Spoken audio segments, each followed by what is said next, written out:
Hey everybody, it's Jeremiah with RedTeamSecurityTraining.com and Red Team Security. I'm also the author of the Social Engineers Playbook.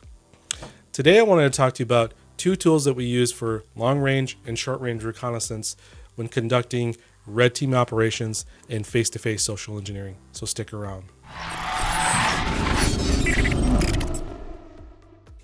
All right, so let's get started with the tool that we use for long-range reconnaissance during social engineering engagements or red teaming engagements. So the first tool that we use for long-range reconnaissance is the Nikon Coolpix P900.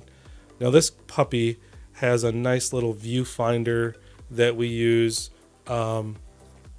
for doing a long-range reconnaissance. What's also nice about it is that it has an incredible zoom.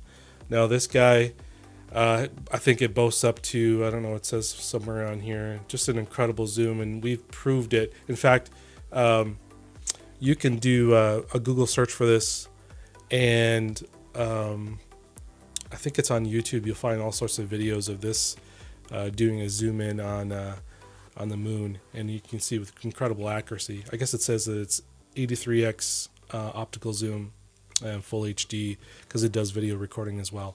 There's a little microphone here on top, but there are some pretty incredible pictures that we've taken in very low light situations, and this has really come through for us.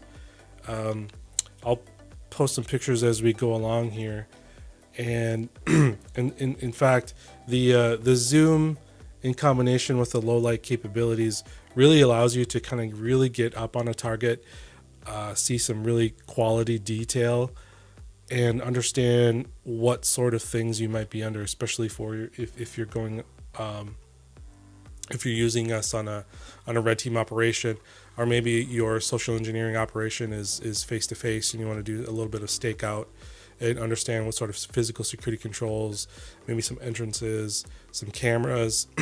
This guy will help you do that from a long range. We've used it many times. It's pretty good in low light. It's not the best. There may be other cameras that may serve you better. This is something we've had, I think, for about 2 years or so, and so far it's proved to be a pretty valuable tool for us. So again, the Nikon Coolpix P900, great for social engineering, face-to-face, physical, and red teaming operations that involve physical security or physical penetration testing. Recommended. Okay, the other tool that we use for a little bit shorter range reconnaissance, and actually this is kind of a combination tool. We use this for shorter range reconnaissance. We capture video in this respect. The tool that we use is the Canon XA35. It's a really nice, I guess they call it a prosumer camera. It's very nice, and it comes with probably a pretty hefty price tag. I mean, it's not something that's going to be hundreds of dollars. It's going to be a little bit more than that. The main thing that we use when we're conducting red teaming operations is that when we start to infiltrate a target location, we'll use the infrared capability because we're usually doing that at night. And so I know you won't be able to see in here, but there's a little switch right here that allows you to turn on and off the infrared capability. And the infrared capability for this is pretty decent. I would probably say better than average. The drawback here is that it's got a pretty bulky body to it, so you kind of have to be careful. The nice thing about this little handle here, which is what we use to kind of track and hold it and make sure we don't sort of drop it or anything. It does get dusty depending upon especially when you're out in the field. So you may want to clean it pretty regularly. But in terms of a camera that you can use for a number of different things, again, like the body is pretty big. For a prosumer camera, it has some of these XLR inputs for like microphones and things like that.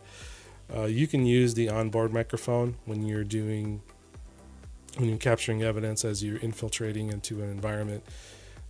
This is something that we use when we're sort of outside the location, and carrying something like this isn't going to draw attention, right? So it doesn't have an application in every single case, but is very valuable, specifically if you're doing something at night. You can use the zoom if it's just if the situation doesn't really call for you carrying around a big bulky camera like this and drawing attention to yourself. But if it's a remote location, which we've done plenty of times, it's very valuable. You can actually carry it with you all the way up to the front door or to one of the entrances or to a window to allow you to get in. And sometimes we've carried it all the way inside and used it to capture evidence throughout the entire red team operation. So it has been proven to be very valuable. Again, not right for every scenario because it's big, and unfortunately you tend to have a person dedicated to sort of carrying it around. So you have I wouldn't maybe want to go as far as saying a wasted resource, because capturing evidence when you're doing an engagement is very critical.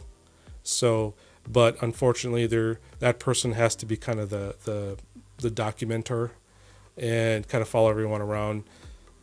So he or she is not able to carry out TTPs that are going to further your operation. They're going to be solely pretty much dedicated to capturing evidence, which is not a bad thing. I don't want to dispel that by any means. So again, the Canon XA35, awesome tool. The Nikon Coolpix P990 for reconnaissance from a distance. So hopefully you've found this useful. Please like and subscribe and share, and we'll continue to do more of these. Thanks.